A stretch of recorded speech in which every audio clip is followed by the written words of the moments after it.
Oi gente, que delícia estar aqui com vocês mais uma vez no nosso jeito de ser. E eu confesso que eu estou super ansiosa por essa conversa. Será que a gente está educando bem nossos filhos? Será que a gente está sabendo exatamente o que a gente está fazendo? O que a gente está formando lá na frente?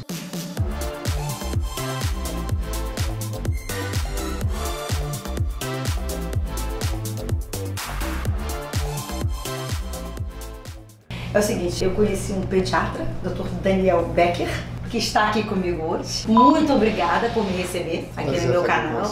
Obrigada. E andei vendo umas palestras do Dr. Daniel no YouTube. Ele tem um canal no YouTube. Queria que você explicasse quais são os grandes erros que a gente está cometendo hoje em dia em educar nossas crianças. Monique, acho que em primeiro lugar tem que evitar essa palavra erros, porque a palavra erros remete a uma culpabilização das famílias, especialmente das mães, que acabam assumindo essa culpa por uma questão social, né? A mulher é uma figura muito oprimida na nossa sociedade. Então a gente apontar o dedo e dizer você está educando mal seus filhos, estão errando, é injusto com a mulher, é injusto com o pai também, é injusto com a família, é injusto com a criança. Então a minha ideia é ajudar a gente a refletir sobre aquilo que é melhor para a infância, melhor para a criança, principalmente ter um olhar crítico para o que a sociedade está nos propondo. Sim. Então, por exemplo, a ideia de que uma criança precisa fazer 4 horas de dever de casa, 5 horas por semana de aula particular, porque ela vai ser um adulto mais competente na frente, isso não é só um erro, é uma mentira. O mercado se locupleta desse excesso de atividades, dessas escolas caríssimas. A família é induzida a isso pela publicidade, pela sociedade em geral. O Dr. Daniel tem uma teoria que é muito bacana. É o seguinte, são 7 pecados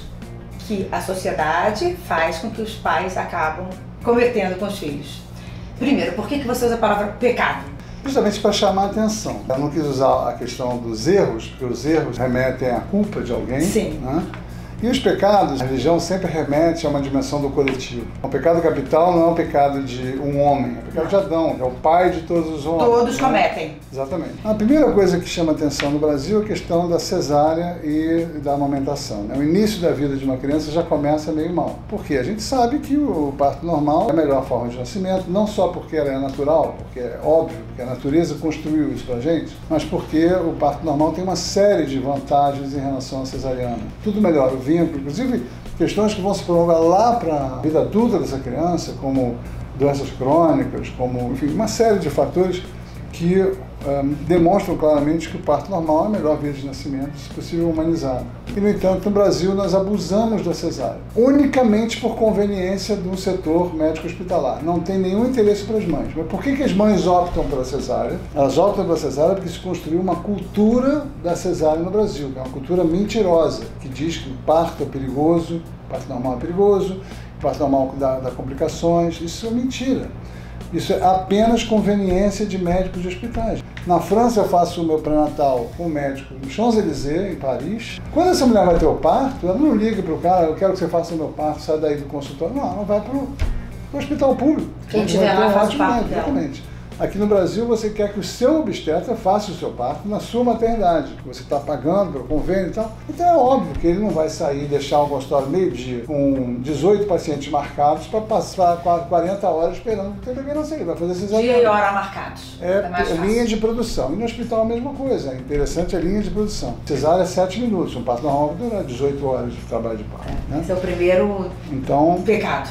Cesárea desnecessária, e a cesárea agendada especialmente, é criminoso. Não deveria acontecer, a não ser em casos muito específicos. Em muitos casos a cesárea é necessária. Uma vez que a criança nasce e ela vai para casa, muitas vezes a mãe já sai com uma prescrição de leitinho em pó. Isso também é um erro grave, também é um pecado. Nós temos muita perda de amamentação desnecessária. São as indústrias que estão por trás, fazendo muita propaganda para os médicos também e fazendo muita propaganda para o consumidor. Quando você chama um leite de fulano supreme, cicrano premium, não sei o que VIP, não sei o que pro, é claro que você está dando nomes publicitários, né? O rótulo é uma propaganda. Então existem várias formas de induzir as mulheres a desmamarem precocemente seu filho. A amamentação é uma coisa preciosa, tanto para o bebê quanto para a mãe, para o vínculo entre os dois. Então esse primeiro pecado, o pecado é ligado ao nascimento, que é a cesárea e a amamentação, interrupção da amamentação. O segundo pecado é a da terceirização. Essa mulher vai para casa, a licença no Brasil, de novo, não é erro, não é culpa, não é pecado da família da mulher, ela é obrigada a trabalhar, porque na nossa sociedade os dois pais têm que trabalhar para sustentar uma família. E muitas vezes essa interrupção da convivência ela vai se aprofundando. Então, por exemplo, eu vejo muitos bebês aqui, creche integral, quer dizer, com 9 meses eles estão na creche de 7 às 7. Eles veem o pai quando? Vem a mãe quando? Eles não convivem praticamente. E a convivência com os nossos filhos é o que dá intimidade na relação. Essa convivência é preciosa. E na verdade, o que a gente está dizendo, gente, que não é um erro, porque as famílias, os pais e mães precisam trabalhar. Então, na verdade, vai deixar filho com quem? Então, nessa cobrança, nessa coisa da vida atual, é que a gente cai nesse pecado, mais um pecado. E aí, em seguida, você tem a questão da alimentação. Então, você tem toda uma propaganda, uma indústria alimentar que trabalha para viciar o paladar das crianças, né? Para fazer com que elas, através de muito sal, muito açúcar e crocâncias e químicas, né, faça com que as crianças fiquem meio escravizadas do seu paladar. Ela começa a provar biscoitinhos e salgadinhos e saquinhos, não sei o que, iogurtes, doces, não sei o que, ela começa a não querer mais comida natural. E aí nós estamos, então, abrindo mão de uma alimentação muito saudável em nome de uma alimentação muito tóxica e que tem influência, inclusive, no comportamento das crianças. Por exemplo, tem um conservante que é usado em todas as bebidas industriais. Você vai desde o mate até o refrigerante. Você pode procurar em todas as latinhas e garrafas, vai ter uma coisa chamada benzoato de sódio. Ele provoca hiperatividade. Gente, tá vendo? A questão da alimentação é muito séria, as crianças estão ficando obesas. E isso é agravado pelo fato de que elas não vão mais na rua brincar, pular e correr, porque as ruas são violentas e essa energia brutal da infância fica represada e elas têm que ficar confinadas dentro de casa. E o único jeito de você manter uma criança confinada dentro de casa é usando a telinha do celular, que é hipnótica. Com 2 anos já está sabendo mexer no celular, vendo videozinho no YouTube, não sei o quê. Não é afastar a criança definitivamente da tecnologia, pelo contrário, a tecnologia vai cada vez mais estar dentro da nossa vida. É até importante para o futuro deles que eles saibam mexer nesses meios. O que a gente está falando é que a vida também acontece lá de fora. E as crianças confinadas e completamente mergulhadas na tela do celular, elas passam a vida dentro de 4 paredes, quer dizer, exiladas da natureza, que é o lugar onde elas são felizes, ao ar livre, nas praças, nos parques, na praia, sem exercitar a imaginação. Então a criança que não... Ah, mãe, não tem nada para fazer, toma o celular. Não faça isso, espera um pouco, dá o celular um pouco depois. Deixa ela inventar uma coisa para fazer. Ela vai exercitar a imaginação, ela vai exercitar a autoestimulação.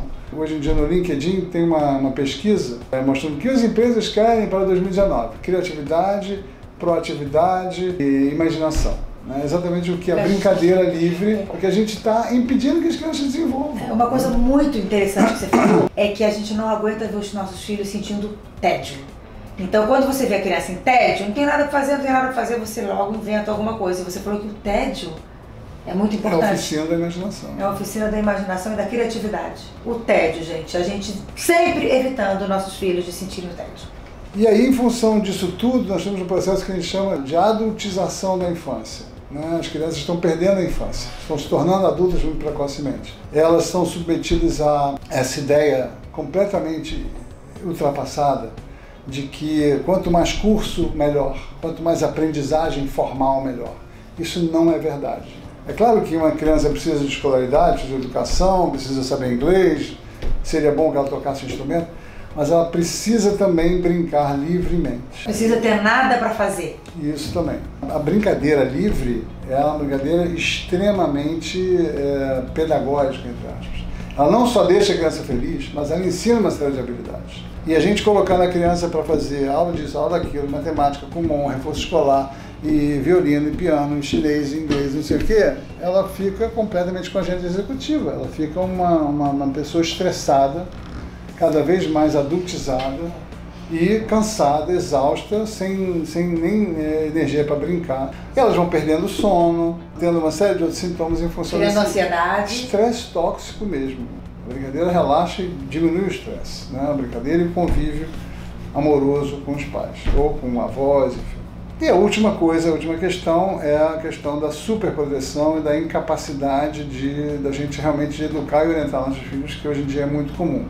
Você tem crianças super protegidas, crianças que não recebem o não, crianças que com 2 anos comandam o cardápio da casa ou o programa da família. Hoje em dia existe um fenômeno que os americanos chamam de helicopter parenting, né, que são os pais que ficam rondando a criança, impedindo que ela se machuque, que ela brigue, que ela sofra. Não, isso é muito comum na escola, você vê o tempo inteiro, criança que vem com nota ruim, tirei uma nota tal, fui expulsa de sala, a mãe vai na sala, vai na escola enlouquecida, o que vocês fizeram com meu filho? Gente, antigamente brigava com o filho, né? Hoje em dia briga com a escola, o filho, né? Nunca tá errado, né? É claro que crianças submetidas a esse regime opressivo vão ficar sintomáticas, vão ficar gordas, vão ficar insônias, ansiosas, vão ter problemas de comportamento.